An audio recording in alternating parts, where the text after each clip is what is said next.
بسم الله الرحمن الرحيم. الحمد لله رب العالمين، والصلاة والسلام على سيد المرسلين محمد وعلى آله وأصحابه الطيبين الطاهرين، وبعد.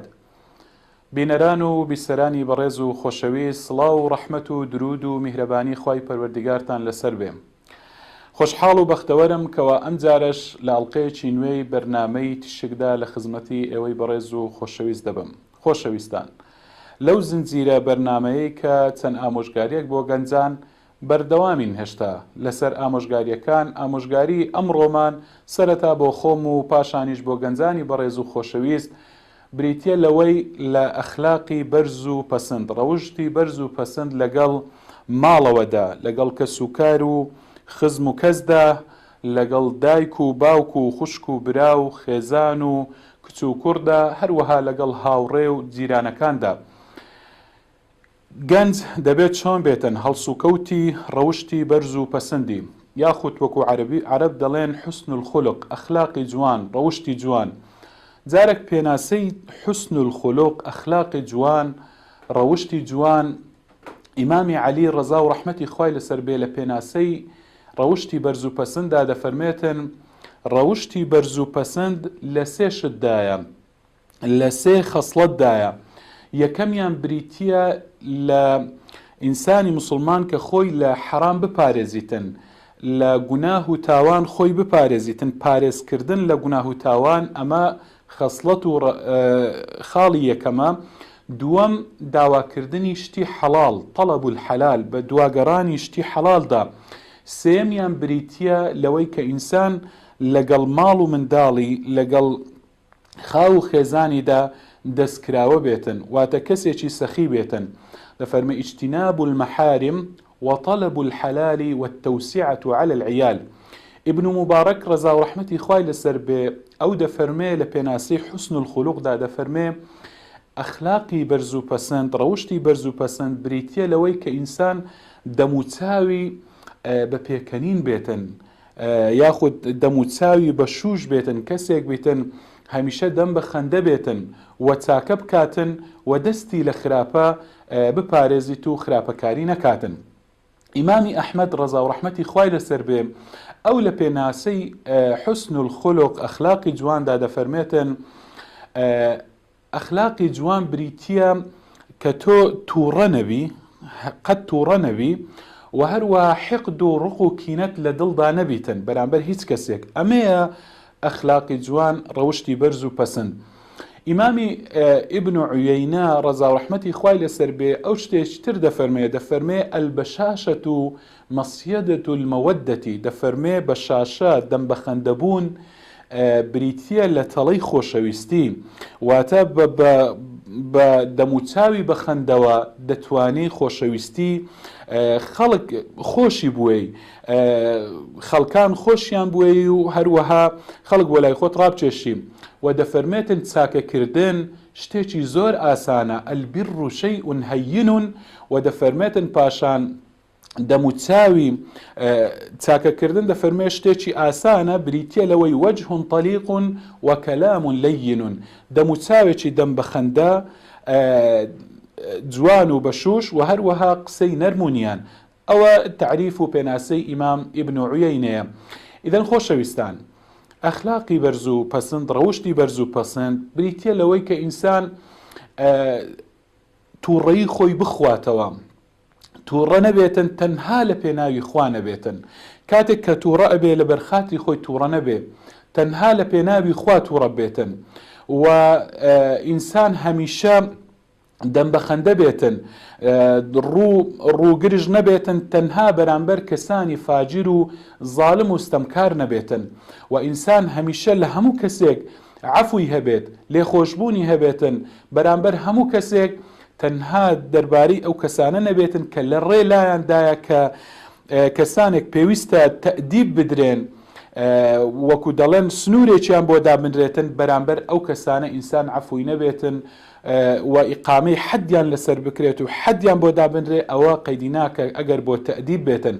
و ئینسانی مسلمان پێویستە دەستی لە هەموو ئەزیەت و ئازارێک بپارێزیتن دەربارەی هەر مسلمانێک و دەربارەی حتا ئەگەر مسلمانیش نەبێت و معاهد بێت و ئەهلی ذیمە بێتن ئەوانەش دەبی ئینسانی مسلمان دەستی بەرامبەر ئەوانەش بپارێزیتن.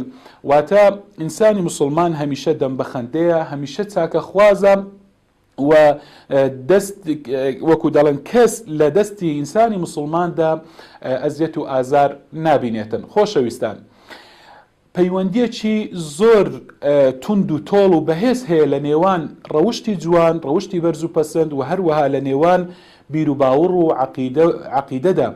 واتە پەیوەندیەکی زۆر بەهێز لە نێوانی ئەم دوانەدا هەیە، چونکە پێغەمبەری خوا عەلەیهی سەڵات وسەلام ئەفەرمێ ئەکمەل المؤمنین ئیماناً ئەحسەنهم خولقا، صحیح الجامع للئەلبانی دەفەرمێ ئەو کەسە ئیمانی کامڵتر و تەواوترە لە مسلمانان ئەوەی کە ئەخلاقی ڕەوشتی بەرز و جوانە و لە هەمووانیان ڕەوشتی جوانترە. کەواتە کامیان ڕەوشتی جوانتر بێتن، ڕەوشت و ئەخلاقی جوانی هەبێتن، ئەمە ئیمانی تەواوترە.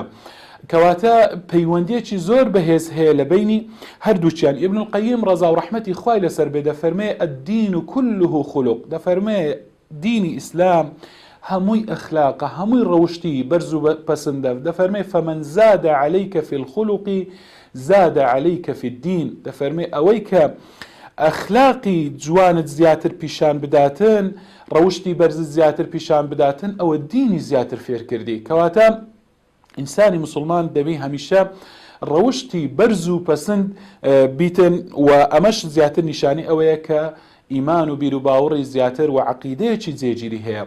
بۆیە گەنجانی خۆشەویست، پێویستە ئێوەی گەنج و سەرەتاوەکو گوتم خۆشم، پێویستە ئێمە پێشەچی لەگەڵ خاو و خێزان و ماڵ و منداڵ و لەگەڵ دایک و باوکو و کەس و کاردا ڕەوشتمان بەرز و پەسەند بیتن.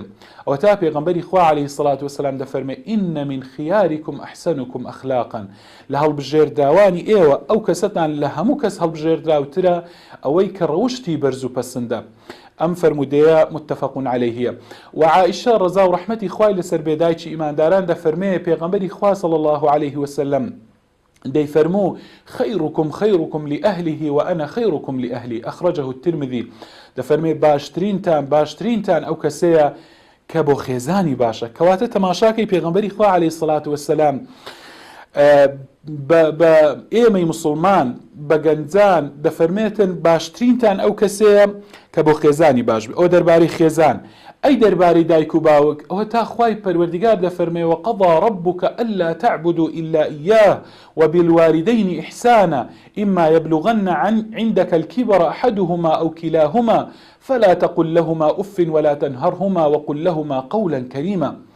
بەڵێ ئیسلام فێرمانەکە، قورئان فێرمانەکە کاتێک یعنی ئەگەر دایک و باوکمان هەیە لەگەڵ دایک و باوکمان ئەو پەڕی بەزەی بین، ئەو پەڕی چاکە خوازبین لەگەڵیان، ئەو پەڕی ڕەوشتی بەرز و پەسەندمان هەبێتن. واتە لە لای دایک و باوکمان تەنانەت ئۆفیش نەکەین، نابی قسەین ڕق و تند و ناخۆش بڵین. ئەمە دەربارەی دایک و باوک. دەربارەی خێزان وەکو گوتمان پێغەمبەر صلی الله علیه و سلم دەفەرمێ خەیڕکم لأهله وأنا خەیڕکم لأهلی. هەروەها دەربارەی کچ و منداڵ، ئەگەر گەنجێک ژنی هەیە و ئەمە لەگەڵ ژنەکەی ئاوا بێ و لەگەڵ دایک و باوکی ئاوا بێ، ئەی لەگەڵ منداڵەکانی. ئەوە تا پێغەمبەری خوا عەلەیهی سەڵات وەسەلام دەربارەی ئەوانیش دەفەرمێ من عال جاریەتەین حتى تبلغا جاء يوم القيامة ئەنا وەهوە. دەفەرمێتن پێغەمبەری خوا عەلەیهی سەڵات وسەلام گوستەکانی خۆی هەردوو ئەم پەنجانەی ئاوا لێکردن، فەرمووی وضم أصابعه، هەردوو گوستەکانی ئاوا لێکن پەنجەکان، فەرمووی من و ئەو هەر کەسێک دوو کچ پەروەردە کاتن، بەخێویان کاتن و پەروەردەیان کاتن، ڕۆژی قیامەت من و ئەو دەفەرمێ لە بەهەشتدا ئاوا بەیەکەوەین. ئەم فەرمودەیە ئیمامی موسلیم جێڕاویەتیەوە. کەواتە ها فێرمانەکە ڕەوشتمان لەگەڵ منداڵەکانیشمان تەنانەت چۆن بێتن. لە فەرمودەیەکی تردا پێغەمبەری خوا عەلەیهی سەڵات وسەلام دەفەرمێ فاتقوا الله في النساء فإنكم أخذتموهن بأمان الله. أول حجة الوداع ده پیغمبر صلى الله عليه وسلم دەفەرمێ ئاگاتان لە ئافرەتەکانتان بێ، لە خێزانەکانتان بێتن، چونکە ئەوانە ئەمانەتی خوان لای ئێوە واستحللتم فروجهن بكلمة الله، و ئەمانە بە وشەی خوای پەروەردیگار بۆ ئێوە حەڵال بوونە. کەواتە هەمووی ئیسلام ڕێنماییمانەکە کە ڕەوشتمان چۆن بێتن لەگەڵ خاو و خێزان و ماڵ و منداڵ و دایک و باوکدا. بەڵێ خۆشەویستان، ئوسامە ڕەزا و ڕەحمەتی خوای لەسەر بێ ئوسامەی کوڕی زەید ڕەزا و ڕەحمەتی خوا لە خۆی و لە باوکی بێتن دەفەرمێ كان رسول الله صلى الله عليه وسلم يأخذني فيقعدني على فخذه ويقعد الحسن على فخذه الأخرى ثم يضمهما دفرمي بيغمبري خوا عليه الصلاة والسلام منو حسين ياخد حسن رضا ورحمتي خوای لەسەر بێ دەفەرمێ هەر یەکەمانی لەسەر ڕانێکدا ئەنا ئینجا دەفەرمێ لە باوەشی ئەگرتین پێغەمبەری خوا عليه الصلاة والسلام تند ئەیگوشین ئەیفەرمێ اللهم ارحمهما خوایە ڕەحم بەو هەردوو کوڕم بکە فإني أرحمهما خوایە من زۆرم خۆش دەوێن زۆر بەزەی و بەسۆزم بەرامبەر ئەوانە کەواتە ئەها ئینسانی مسلمان ڕەوشتی چەندە بەرز و پەسەندە تەنانەت بەرامبەر منداڵەکان ئەمە پێغەمبەری خوا عەلەیهی سڵات وسەلام ئاوا فێرمانەکە لەگەڵ خاو خێزانە ئاوا بین لەگەڵ هاوڕێکانمانە دەبێ ئەو پڕی ڕەوشتمان جوان بێ